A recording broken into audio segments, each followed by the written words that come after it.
Mauricio Merino Huerta, quien hará la presentación de este informe final. Adelante, Mauricio.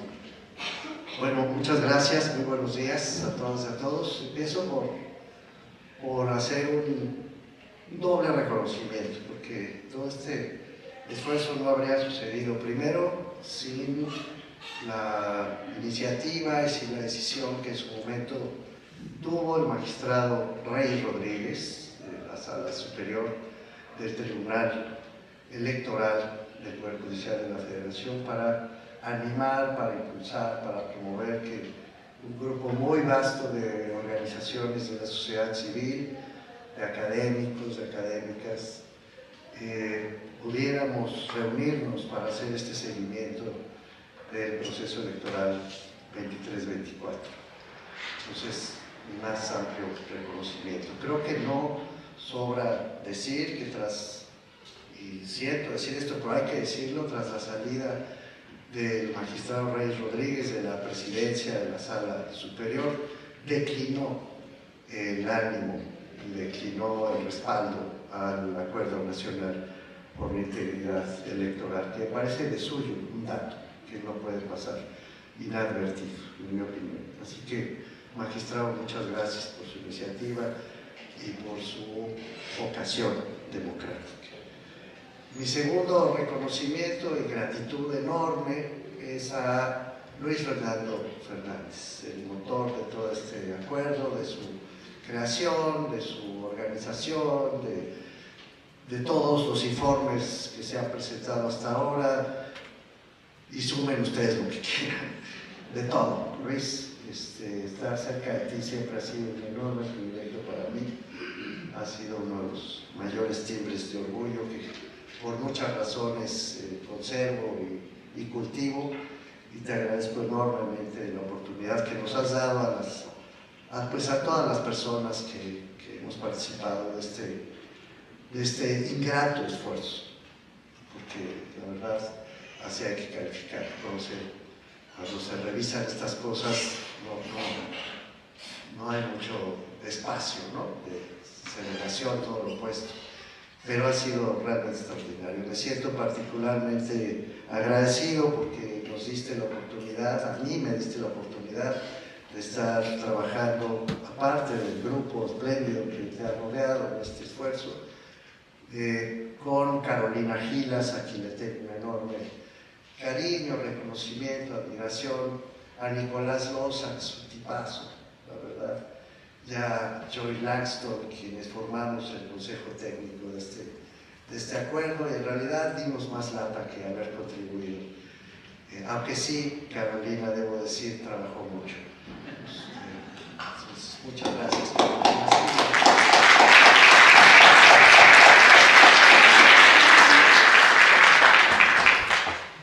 Voy a tratar de ir al texto para no robarles más tiempo. Un saludo, por supuesto, a quienes están en la mesa. Muy querido amigo, coordinador de Humanidades, doctor López Leiva, con todo mi afecto, mi reconocimiento por estar aquí y por habernos brindado este espacio en nuestra máxima casa de estudios. De verdad, se lo agradezco mucho y me parece importantísimo que esté además aquí representada la Organización de Estados Americanos, que no ha tenido mejor prensa que nosotros en los últimos años. Entonces, muchas gracias por su presencia el día de hoy. Voy a leer algunas partes, sobre todo el final del informe. Empiezo por el principio, pero sobre todo las 10 conclusiones. Voy a leer. ¿Se puede acreditar solo un poco de integridad? La integridad es una cuestión de grado, poca, regular, mucha. El diccionario de la Academia nos dice, una de las acepciones de ese término, que una conducta íntegra es proba, recta e intachable. Dicho en otros términos, que no admite duda, porque se apega a la verdad probada, porque lo que se hace corresponde con lo que se dice y con lo que se espera, y porque no tiene fallas ni trampas. De modo que la respuesta a esas preguntas es no. No es una cuestión de grado, ni es suficiente que haya algo de verdad, un poco de rectitud y pocas fallas para acreditar la integridad de una persona, de una conducta o de un proceso. Empezamos este último informe con esta reflexión porque el proceso electoral del 23-24, que llevó a la renovación, como sabemos, de los poderes ejecutivo y legislativo federales, de la mayoría de los estados, en fin, que fue el más grande hasta ahora de la historia electoral de México, estuvo marcado por la falta de integridad. Admitió dudas fundadas, no se correspondió con la civilidad y los valores democráticos y faltó varias veces a la ley. No hubo equidad en la competencia, hubo violencia, varias formas de violencia. Las autoridades fueron rebasadas por gobiernos, partidos y candidaturas, y la conducta de las y los contendientes fue repetidamente reprobada. He aquí la primera conclusión de nuestra labor de observadores. El proceso electoral más grande que haya vivido México hasta ahora no cumplió con los mínimos exigibles de la integridad electoral. Nuestra segunda conclusión es quizá más grave. A pesar de las faltas acreditadas a lo largo del proceso, la contundencia de los votos favorables a la coalición ganadora, Morena, Partido Verde y Partido del Trabajo, otorgó plena legitimidad política a la competencia por la presidencia de la República, y ese triunfo facilitó a su vez la aceptación de los resultados en casi todas las demás elecciones concurrentes. La legitimidad no se gestó por la calidad del proceso electoral y de sus participantes, sino por la diferencia aritmética de votos entre las personas candidatas a la presidencia del país. En los 6 informes que antecedieron este documento, de los que ya se habló, el Acuerdo Nacional por la Integridad Electoral ha propuesto conclusiones específicas sobre cada una de las etapas que observó.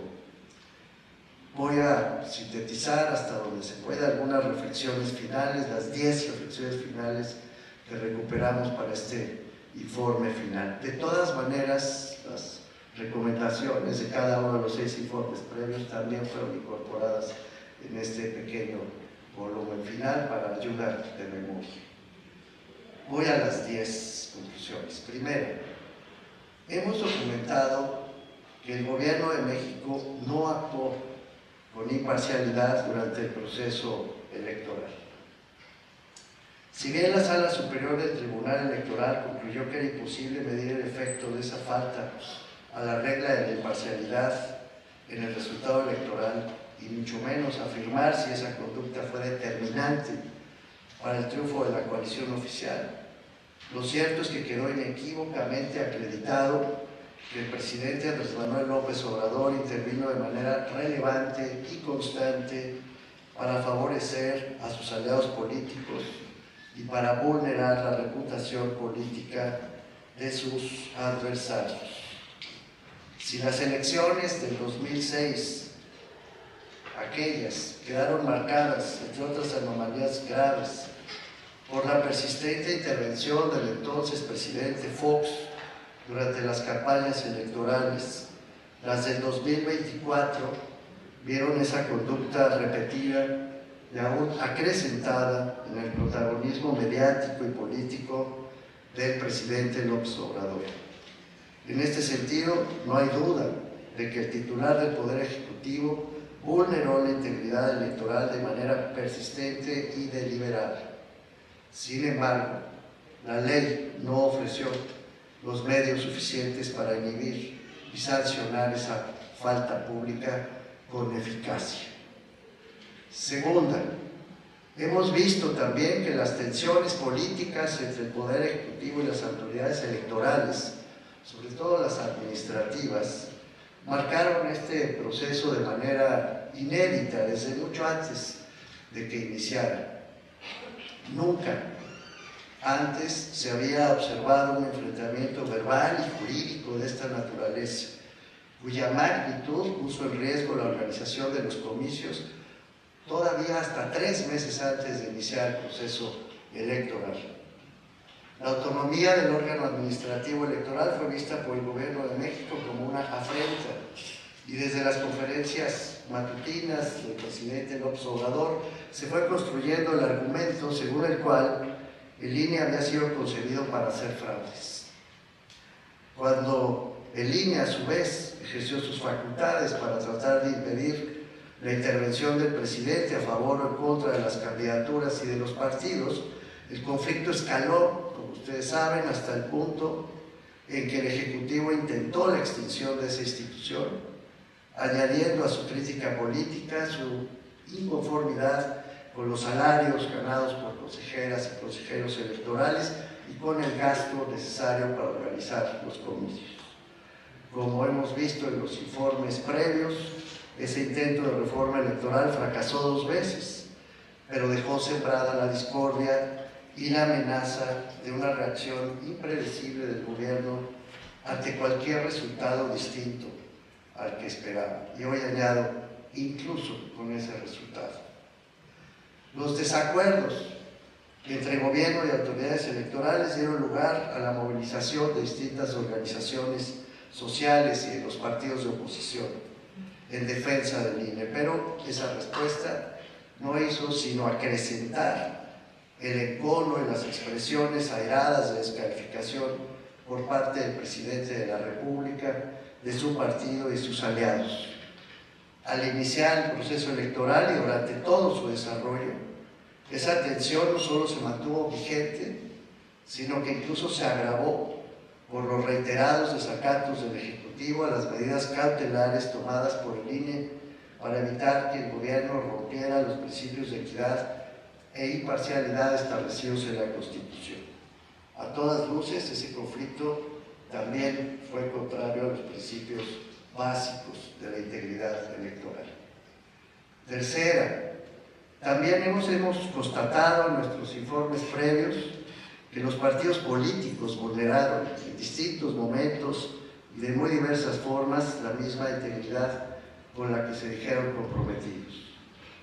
El inicio anticipado de campañas, la utilización del periodo de las precampañas para llamar al voto ciudadano, la falta de respeto al llamado periodo intercampañas, los defectos en la presentación de sus informes de gastos, la pugna en contra de las reglas de paridad establecidas por la ley, el uso sistemático del llamado lawfare para sacar ventajas indebidas, la proliferación de las campañas negativas, de las descalificaciones y la difamación como recursos estratégicos para ganar votos, el uso intensivo de las redes sociales electrónicas para propagar noticias falsas y fomentar la polarización, fueron prácticas reiteradas y abiertamente opuestas a la integridad electoral.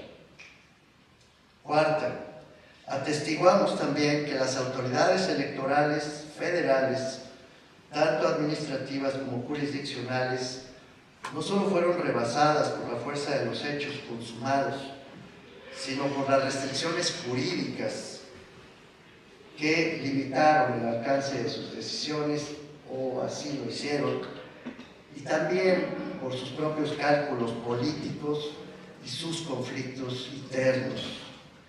Tanto el INE como el Tribunal Electoral son dirigidos por cuerpos colegiados, cuyos integrantes provienen de diferentes trayectorias de vida.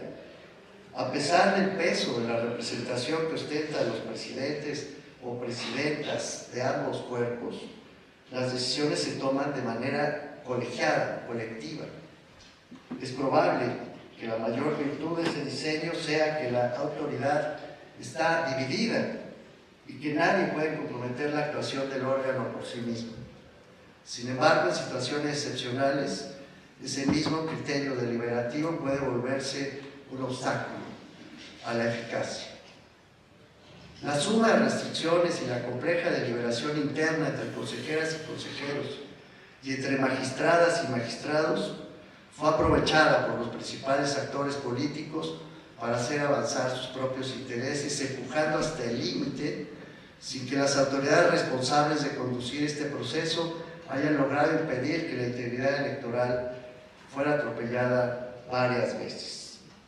Como nunca, las autoridades electorales fueron atacadas y vilipendiadas por el gobierno, por los partidos, por las y los candidatos, muy por encima del previsible calor de la contienda. Dados los antecedentes del conflicto que protagonizó en su momento el anterior consejero presidente del INE con el presidente de la República, resultó evidente que su sucesora en ese cargo optó por el sosiego y la prudencia, a pesar de los excesos que se estaban cometiendo. Ese cambio de rumbo, sin embargo, no sirvió para construir consensos dentro del cuerpo colegiado que dirige el INE, y las diferencias de criterio y conducción llevaron a que el órgano responsable de la conducción electoral no solo enfrentara la ofensiva más vehemente que se haya registrado hasta ahora, sino que sus decisiones fueran claramente insuficientes para impedir la deslealtad hacia las reglas del juego. Entre tanto, en el Tribunal Electoral hubo una clara ruptura entre las y los magistrados en funciones, que vendría a sumarse a la deliberada procrastinación del Senado de la República para completar la integración de ese órgano jurisdiccional como lo ordenaba la Constitución. En ambos casos no fue el más riguroso cumplimiento de la ley, sino el cálculo político lo que se fue imponiendo con el paso de los meses. Por fortuna, el trabajo del personal profesional de base de ambas instituciones, del INE y del Tribunal, no tuvo medio, mientras que el contundente desenlace, ya lo dijimos, opacó todos los tropiezos, los pleitos internos, los desencuentros de las autoridades superiores responsables de organizar estos comicios. Empero, nos resulta imposible afirmar que de manera firme e inequívoca esas autoridades en su conjunto honraron los principios de la integridad electoral. Quinta, hemos observado las violencias que lastimaron el proceso electoral en sus distintas dimensiones y hemos subrayado dos de ellas, la física y la verbal, que marcaron y dañaron la integridad electoral de este proceso mucho antes de que diera inicio y que hoy todavía siguen haciendo un daño grave a la democracia mexicana. A pesar de la abundante evidencia sobre la injerencia de grupos criminales en el proceso electoral, sabemos mucho menos de lo que intuimos. Cuando algunos partidos presentaron esa evidencia reunida por los medios de comunicación como alegato para anular comicios, el Tribunal Electoral reconoció la existencia de los hechos de violencia, ¿quién podría negarlo? Pero no pudo precisar su alcance ni el tamaño de su influencia en el ejercicio del voto libre, universal, directo y secreto entre las comunidades, los distritos y las personas que padecieron esa violencia. De nuestra parte tampoco tenemos conclusiones definitivas. Sabemos que los criminales atacaron las elecciones locales y que eligieron municipios y distritos donde tienen mayor presencia e interés. Sabemos que hubo cientos de candidatos y dirigentes partidarios que fueron víctimas de atentados y que incluso varias decenas fueron asesinadas. Y sabemos que esos hechos nublan el horizonte de la democracia mexicana, pero ignoramos la verdadera dimensión de ese problema en relación con el universo completo que abarcó el proceso electoral. Ignoramos la extensión y la profundidad de las redes que acaso se hayan tejido entre criminales y clase política en municipios y distritos del país.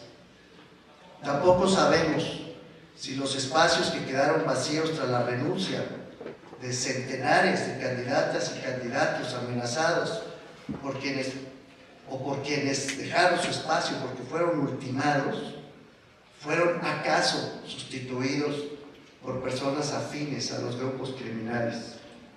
E ignoramos también si esos hechos de violencia se conjuraron en otros lugares porque las organizaciones criminales lograron insertarse en la vida política del país sin recurrir a la violencia física. Sabemos poco,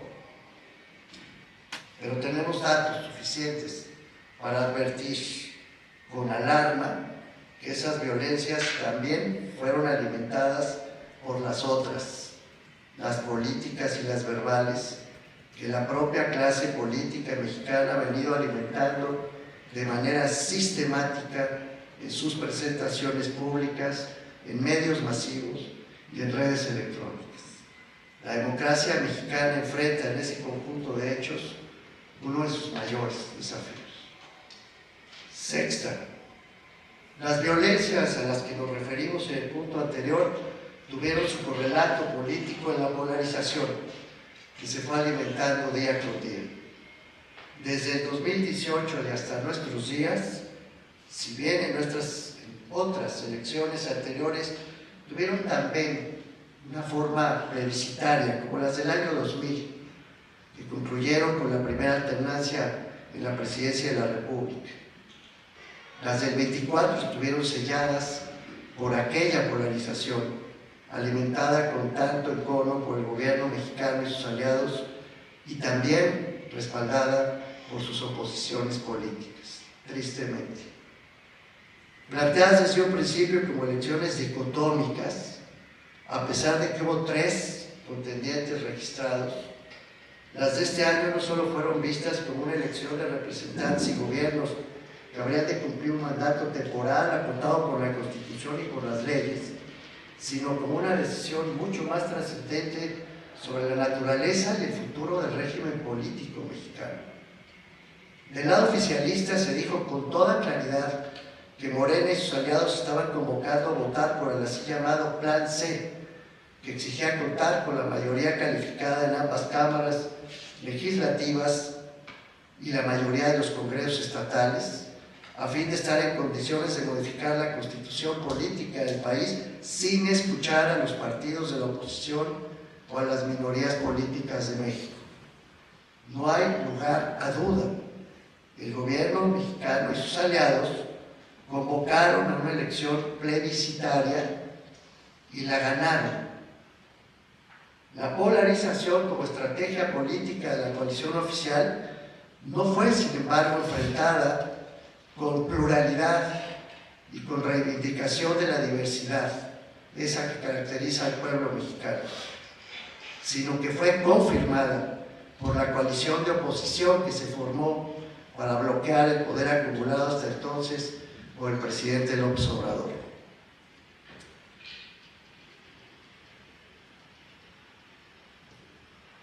Pese a la presencia de un partido que se ostentó como el tercero en discordia, Movimiento Ciudadano, la presencia de este partido resultó más bien testimonial. Ya en la postre, el veredicto de las urnas habría de confirmar que los 3 partidos históricos de México enfrentarían una crisis política definitiva, cuyas consecuencias son todavía de pronóstico reservado, excepto por el PRD, el forjador de los primeros pasos hacia la transición a partir de los comicios de 1988, que ya perdió el registro en este 2024. Es imposible afirmar cuál será el destino del régimen político, aunque ya se atisba, tras el resultado de este plebiscito electoral. Pero ya ahora es evidente que el Plan C, diseñado en su momento por el presidente López Obrador, está en curso, y también que dentro de ese plan de reforma radical sigue estando la extinción del INE tal como hoy lo conocemos y la elección de magistradas y de magistrados del Tribunal Electoral, es decir, la reforma de los 2 órganos responsables de organizar las elecciones para poner ambos en manos de la mayoría. Séptima, la concurrencia de las elecciones locales con las federales hizo que la atención electoral se concentrara en la contienda por la presidencia de la República y, con excepción de las elecciones de los poderes ejecutivos estatales, el resto de las candidaturas y de las campañas aparecieran vinculadas a esa disputa por la presidencia y a la continuación o la derrota del proyecto denominado como la Cuarta Transformación. Pese a ser las elecciones más grandes de la historia, por el número de cargos que se sometieron al escrutinio popular y por el número de votantes, el peso de la competencia por la titularidad del Ejecutivo Federal imantó a todas las demás elecciones que estuvieron en juego y, paradójicamente, el resultado consolidó el presidencialismo mexicano. Si la democracia reclama diversidad de opciones, deliberación pública, informada, sobre los programas, los proyectos, las propuestas, apego al Estado de Derecho y a las normas constitucionales en cada una de las decisiones, mandatos acotados por el principio de legalidad y conciencia sobre la temporalidad inexorable de los cargos públicos que compiten por las preferencias ciudadanas, a sabiendas de que ninguna mayoría y ninguna minoría es permanente. Lo que vimos en el proceso electoral recién concluido es más bien la negación de todo lo anterior. Paradójicamente, la multiplicación de los cargos en disputa no contribuyó a la pluralidad de opciones, sino a subsumirla en torno de candidaturas por la presidencia de la República y al proyecto que cada una representaba, negándose recíprocamente. Octava, al concluir este ejercicio de observación electoral, podemos constatar también que las identidades partidarias que en su momento dieron contenido a la democracia mexicana se diluyeron en este proceso electoral. Las dos coaliciones que compitieron con ventaja por los cargos públicos y que optaron por la estrategia de polarización a la que me referí antes, contribuyeron también a borrar los rasgos singulares de cada una de las banderas políticas. Morena, el Partido Verde, el Partido del Trabajo, hoy se identifican con la así llamada Cuarta Transformación, mientras que el PAN, el PRI y el PRD, hoy extinguido, que en otro tiempo fueron adversarios, se unieron bajo el signo de su rechazo a la Cuarta Transformación. El único partido que decidió mantener su propia identidad fue, como dije antes, MC, pero aún este último no logró resolver las diferencias y los conflictos internos que lo obligaron a realizar, después de un zipizape en Nuevo León, una campaña mediática y pragmática. Al concluir este proceso, podemos afirmar que la pluralidad programática e ideológica del sistema de partidos en México quedó seriamente vulnerada. Novena, hemos ofrecido suficiente evidencia para afirmar que la legitimidad del proceso electoral no fue consecuencia de la integridad con la que se condujeron el gobierno, los partidos o las instituciones, sino del resultado de las elecciones. Es imposible asegurar qué habría sucedido con otro resultado electoral. ¿Qué reacciones habría tenido el gobierno si su partido hubiese perdido la presidencia de la República, aunque algo atisbamos en Jalisco? ¿Qué habría pasado si no se hubiese ganado la mayoría calificada en la Cámara de Diputados y en los congresos estatales, o la posibilidad de obtenerla en la Cámara de Senadores? Quizás se habría respetado el veredicto de las urnas, pero es difícil suponer que con otro resultado electoral no habrían brotado cada una de las observaciones que hemos ido dejando asentadas en estos informes y que hemos intentado sintetizar en este recuento final como causa de conflictos políticos inéditos.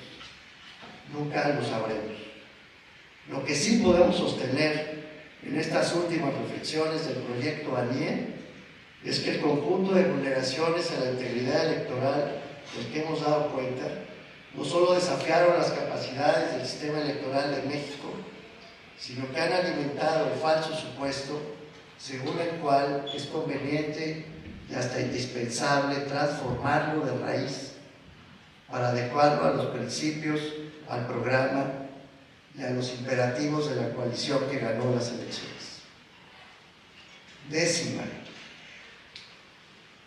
Dadas las conclusiones anteriores y la singularidad de este proceso electoral, resulta prácticamente imposible avanzar hacia una propuesta de reforma electoral que no ponga en riesgo el futuro de la democracia mexicana.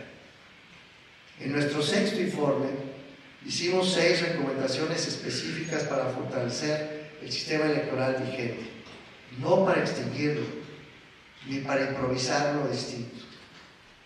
De entrada, si algo debe rescatarse y aplaudirse en todo caso, es la reiterada capacidad del servicio profesional electoral que sigue siendo la columna vertebral del INE y de los órganos electorales autónomos de los estados.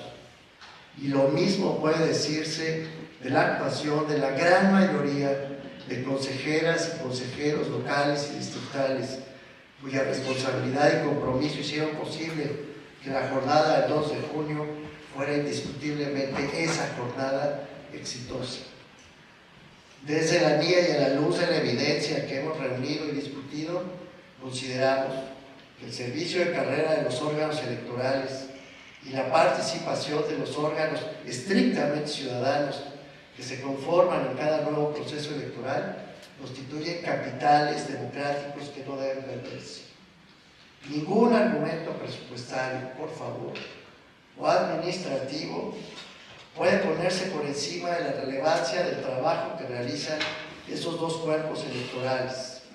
Si alguna reforma ha de llevarse a cabo, esta no debe modificar de manera radical la trayectoria que ha seguido el INE hasta ahora, como se propuso en el Plan B y como sigue vigente en el Plan C. El problema más relevante que desafía a los futuros procesos electorales del país no está en sus órganos electorales, está en la conducta desleal de los principales actores políticos, gobiernos y partidos, y en la violencia que amenaza la vigencia misma de la democracia. En estos informes hemos mostrado y demostrado que no fueron los excesos, sino las limitaciones autoimpuestas y las debilidades jurídicas de los órganos electorales las que en todo caso amenazaron el proceso electoral en su conjunto. De ahí que resulte tan relevante que sus órganos de dirección no pierdan autonomía política respecto a los gobiernos y los partidos, y que en vez de restarles recursos o atribuciones, se refuerce su papel de arbitraje imparcial, legal, independiente, objetivo y profesional.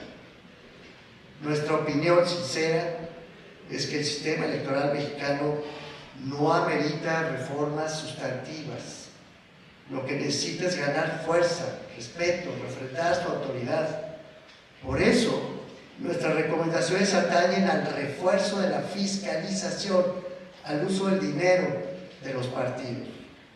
Atañen a la revisión de los procedimientos especiales de sanción, que se acaten, a la garantía de que la libertad de expresión sea cabalmente respetada en todos sus planos, a los criterios de integración plural de los poderes legislativos, a la forma en que se integran las casillas electorales y a la necesidad de proteger a las elecciones de la creciente influencia del crimen organizado. Estas son, en nuestra opinión, los verdaderos espacios en los que deben hacerse reformas para consolidar la democracia. De nuestra parte no podemos hacer otra cosa que decir: la vigencia de nuestra democracia está hoy en buena medida en las manos de quienes ganaron las elecciones, pero también está en nuestra conciencia colectiva. Ojalá este informe no caiga en el vacío. Creo que depende en buena medida de nosotros, casi cero. Felicidades.